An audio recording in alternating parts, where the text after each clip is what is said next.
Bonsoir à tous, vous êtes sur Télésud, merci de votre fidélité, c'est l'entretien du jour. Entretien du jour ce soir avec Nourel Essama, elle est hypnothérapeute, elle nous fait le plaisir d'être avec nous ce soir. Nourel Essama, bonsoir. Bonsoir Guy. Merci donc d'avoir accepté notre invitation pour parler de votre pratique de l'hypnose.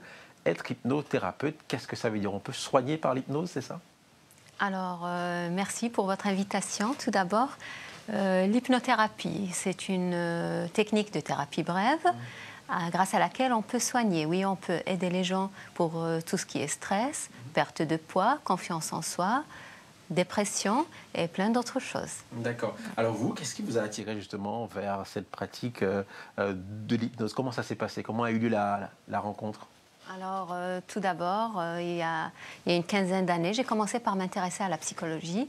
Donc, j'ai commencé à étudier des livres, Freud, Lacan, Jung, Dolto. Je m'intéressais vraiment au programme. Vous êtes plongé dans ces lectures. Oui. Dans ces lectures. Quel courage. Merci. Donc, après, j'ai suivi une formation d'1 an en PNL et en communication. Donc PNL, c'est programmation neuro-linguistique. Exactement. Et je m'intéressais toujours à la psychologie. Au cours de mes études, j'ai dû faire 5 ans d'études en gestion hôtelière et j'avais toujours gardé ça dans un coin de ma tête. Et récemment, il y a quelques années, j'ai dû me former en hypnose. Voilà. Donc ça veut dire qu'il y a une école où on est formé pour être hypnothérapeute? Bien sûr, il y a plusieurs écoles. En France? En France, il y a même plusieurs écoles sur Paris. D'accord. Bien sûr. Ok, mais comment ça se passe? Qu'est-ce qu'on reçoit? Enfin, je sais pas, qu'est-ce qu'on reçoit comme cours? Pour moi, l'hypnose, c'est presque entre guillemets un don. Et donc, ça peut s'apprendre. Alors, ce n'est pas un don. Bien sûr qu'il est toujours mieux d'avoir des connaissances et des aptitudes. Et certains sont plus doués que d'autres. Mais il y a des écoles qui enseignent l'hypnose. Il suffit d'aller à l'école, de s'inscrire en cours, d'obtenir son diplôme. Voilà.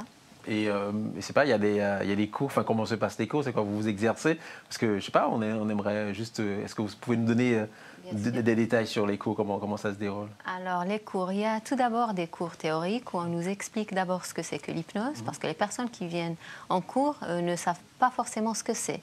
Elles ne sont pas forcément allées chez un hypnothérapeute. Donc, on leur donne des cours théoriques et ensuite on s'exerce les uns sur les autres. Par exemple, si on est 20 dans un cours, chacun peut s'exercer sur son camarade de formation.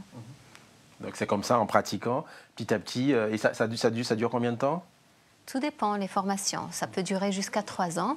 Ça se fait par module. Donc, il y a ce qu'on appelle technicien, praticien et maître praticien. Tout dépend des écoles. Il y a des écoles qui font ça en plusieurs mois et d'autres qui font ça en plus de temps. D'accord, donc ça, à chaque fois, c'est un degré différent. Dans la pratique, on atteint... Alors, vous avez plusieurs vies, Nourel Essama. Vous êtes marocaine. Vous vivez en France, vous avez fait des études donc, au Maroc, des études de gestion hôtelière? J'ai fait des études de gestion hôtelière, exactement. Et puis après, vous êtes arrivé ici, vous êtes installé, vous avez été chef dans la restauration, ce qui est assez exceptionnel. Et puis, l'hypnose. Ça veut dire que vous êtes quelqu'un de curieux, vous aimez chercher, regarder, rencontrer, avoir de nouvelles aventures. Ça, c'est vous, ça? Oui, c'est moi, vous me décrivez. Donc oui, j'ai été chef, j'ai fait l'ouverture de 3 restaurants en tant que chef cuisinier. Vous savez, quand on vient du Maroc, en général, il y a les mamans et les grands-mères qui nous apprennent la cuisine. C'était mon cas. Je me suis passionnée pour la cuisine avant même de faire l'école hôtelière. Donc mes études à l'école hôtelière, je les ai terminées ici. C'était pas au Maroc. Et après, on m'a proposé un poste de chef cuisinier. C'était avec un grand chef avignonnais, Brunel. J'ai accepté le poste et au fur et à mesure, on m'a proposé d'autres postes. Donc j'ai dû me former à la cuisine japonaise, à la gastronomie française, tout en mélangeant avec les saveurs orientales. Donc voilà, donc ça aussi vous savez faire parce que vous savez mettre les ingrédients qu'il faut. Alors si on parle de l'hypnose, alors je pense qu'on peut tous avoir des clichés sur l'hypnose. Moi le premier, pour moi, voilà, on parle d'hypnose. Est-ce qu'il n'y a pas quelque chose de malveillant derrière? Est-ce que c'est pas quelqu'un qui cherche à nous manipuler? Est-ce que tout ça? Alors est-ce que vous pouvez justement déconstruire tous ces clichés, nous dire ce que c'est que l'hypnose? Oui, je vais vous expliquer avec des mots simples parce que le jargon professionnel n'aide pas forcément à comprendre. Donc l'hypnose est un état modifié de conscience. C'est un état de rêverie, voilà, pendant lequel, quand on est en état modifié de conscience, le cerveau produit des ondes alpha. vous savez, de 8 jusqu'à 13 Hertz, c'est de l'électricité. Donc ça a été démontré scientifiquement, ce n'est que de l'électricité. Et pendant cet état, on est entre le sommeil et l'éveil. On arrive à être dans cet état dans les moments qui sont juste avant de s'endormir ou juste après le réveil. Voilà. Sinon, il a dû vous arriver, par exemple, une fois en prenant le métro, je ne sais pas si vous prenez les transports. Donc, parfois, on oublie sa station de métro et on se réveille à 2 stations de chez soi et on se dit, mais où avais-je la tête? C'est ça l'hypnose. Donc, on est en hypnose. Quand on oublie une station, c'est de l'hypnose. Tout à fait. Parfois, on peut aussi être subjugué par une émission télé et rentrer dedans ou un programme télévisé. Et ça aussi, c'est l'hypnose. Il faut qu'on vienne nous dire « où je suis là » pour qu'on décroche.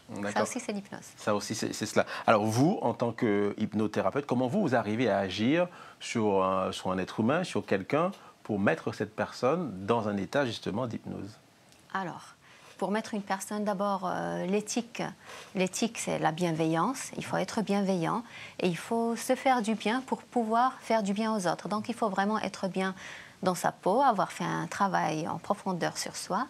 Après, la personne, grâce aux outils que j'ai appris, je fais un travail d'accompagnement.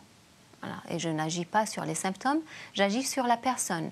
Je l'aide à trouver ses propres ressources pour régler ses problèmes, si elle en a, ou pour, par exemple, s'il s'agit de confiance en soi, pour avoir encore... Voilà, on lui suggère. Oui, l'hypnose, c'est bien que vous parliez de suggestion. L'hypnose est pour moi une voie, ou plutôt la voie royale vers l'inconscient. C'est ce qui nous permet de suggérer des choses aux patients ou au sujet pour qu'il dépasse ses limites de ses croyances ou de ses habitudes. Il n'y a rien de magique dans l'hypnose. Il n'y a rien de magique. Ça peut sembler magique, enfin, mais ce n'est pas de la magie. D'accord. Alors, justement, aujourd'hui, à quoi ça peut servir l'hypnose? Une question toute basique et toute bête. Alors, l'hypnose peut s'utiliser pour différentes choses. On peut l'utiliser dans des cas de stress. On peut l'utiliser pour l'arrêt du tabac. On peut l'utiliser pour faciliter l'accouchement. On peut l'utiliser pour soigner des blessures du passé, de l'enfance par exemple.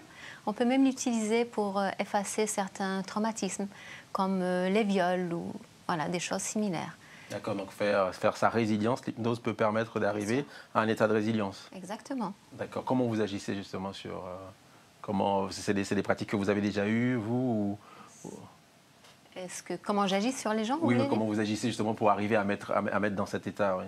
Alors la personne, tout d'abord, quand je reçois une personne dans mon cabinet, je la fais passer par un état de détente qui commence par la respiration. Tout d'abord la respiration. Quand la personne est bien détendue, on commence des suggestions. Et au fur et à mesure, la personne elle entre dans un état, ce qu'on appelle une transe hypnotique. Et c'est pendant cette transe hypnotique qu'on peut faire le travail thérapeutique. Ensuite, je la réveille, je l'accompagne pour son réveil.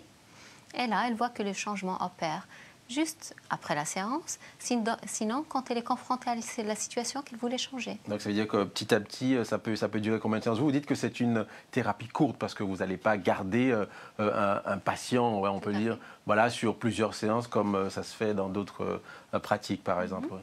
Tout dépend des exercices que la personne a à faire sur elle-même. Par exemple, pour l'arrêt du tabac, une séance suffit.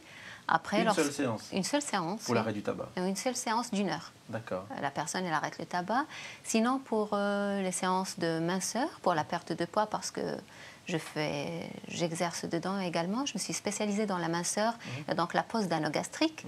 Je travaille avec plusieurs séances. J'accompagne la personne pour la pose de l'anogastrique. Après, il faut travailler sur les émotions, il faut travailler sur les ancrages qu'elle a fait avec la nourriture, et parfois des deuils. Et voilà, le travail se fait en 4 séances. L'inconscient, c'est ce qu'il a à faire, et la personne maigrit. Donc le deuil, c'est le deuil de ce qu'on mangeait avant ou des choses qu'on aimait? Le deuil de ce qu'on mangeait ou le deuil d'une personne, tout dépend en fait. Chaque personne est différente. Donc moi, si j'aime beaucoup le beurre de cacahuète, il faut que je fasse le deuil, par exemple. Exactement, vous venez au cabinet, On vous fait une séance et tout ira bien. D'accord. Alors, là, ce que vous appelez l'anneau gastrique mental, enfin, on pose un anneau gastrique, c'est une chirurgie lourde, il faut ouvrir, voilà, avec le bistouri. Et vous parlez d'anneau gastrique mental. Comment, par l'hypnose, on peut mettre un anneau gastrique? Alors, c'est un anneau gastrique virtuel. Virtuel, oui. Oui, vous pouvez l'appeler mental, c'est une belle appellation. Donc, l'anneau gastrique virtuel est un anneau qu'on suggère à la personne et bien sûr, on l'accompagne dans un hôpital. Elle va dans un hôpital, elle voit le chirurgien, l'infirmière, l'anesthésiste. Et donc, Vous voyez un vrai hôpital? Non, ce n'est pas dans un vrai, dans son imagination, on D'accord. l'accompagne, voilà, au travers de suggestions. Donc, elle vit l'opération, sauf que je n'ai pas de bistouri. Je l'accompagne, elle vit toute l'opération, elle ressent l'anneau quand il se pose et elle ressent la satiété ensuite. L'anneau, il est virtuel, mais la satiété, elle est réelle. Donc... et tout ça, c'est possible? Bien sûr. Et donc, vous recevez des patients à qui vous faites cette pratique. Et ça marche? Oui, j'ai d'excellents résultats pour la masseur, bien sûr. D'accord. Alors, donc, vous voulez justement déconstruire tout ça, montrer une autre image de l'hypnose, parce qu'il y a l'hypnose de spectacle, ce qu'on voit dans des cirques ou à la télé ou à la radio, des gens qui font des démonstrations. Vous êtes totalement en dehors de ça. C'est vraiment dans cette pratique-là que vous êtes, la pratique thérapeutique. Exactement, Guy, je suis dans l'hypnose thérapeutique, sauf que je peux très bien faire des inductions rapides qui viennent de l'hypnose de spectacle. Et on peut très bien faire un travail thérapeutique en approfondissant la transe avec ces inductions. Et vous faites aussi des ateliers, des débats autour de cela. Comment ça se passe? J'organise des ateliers dans lesquels je réunis des personnes qui ont envie de travailler, par exemple, sur la confiance. Ce sont des ateliers qui se déroulent une fois par semaine. Donc, les débats, c'est aussi une fois par semaine en général. Quand j'ai le temps, c'est beaucoup plus, tout dépend de mon travail. Donc, lors des débats, je réunis les hypnotiseurs, les hypnothérapeutes, les patients, les sujets et toutes les personnes curieuses. C'est une façon de démystifier l'hypnose. On leur fait des démonstrations et on leur parle de ce qu'on fait. D'accord. Et là, comment ils réagissent? Qu'est-ce qu'ils viennent chercher? Qu'est-ce qu'ils cherchent justement dans l'hypnose? Il y a des gens qui sont réticents, qui ne veulent pas? Bien sûr, tout dépend des personnes. Comme je vous ai dit, chaque personne est différente. Lors d'un atelier ou même d'une conférence ou d'une rencontre, il y a une personne qui vient pour chercher le spectacle, il y a une autre personne qui vient parce qu'elle est curieuse, il y a une personne qui vient juste parce qu'elle est dans un état de résistance déjà, et il y a d'autres personnes qui viennent à la recherche de l'aide, de l'accompagnement ou de la thérapie. Et lors des rencontres, nous avons tout pour s'adapter à chaque personne. En tout cas, merci beaucoup Nourel Essama. Vous êtes donc hypnothérapeute. Merci d'être venu sur notre plateau. C'est la fin de cette émission. Très belle soirée sur Télé Sud. À bientôt.